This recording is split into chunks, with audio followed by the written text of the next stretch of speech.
Alrighty guys, welcome. I'm going to install these OEM rock rails on my new Wrangler here. They did not come with them, of course, and I found these on Marketplace for cheap. They're brand new, so I'm going to slap them on here real quick. It came with the hardware. We've got a little baggie of stuff here.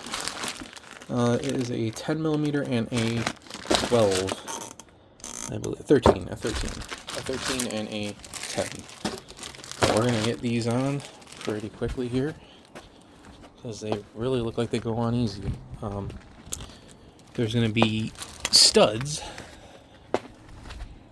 Sorry, I'm gonna boot.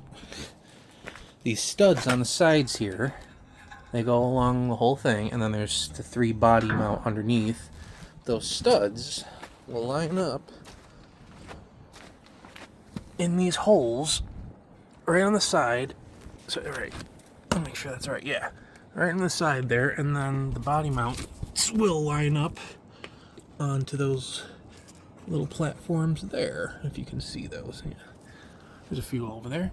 I cannot put it on while I'm holding a phone, so you're just gonna see me bolting it in. Sorry. And just like that, we are all bolted in.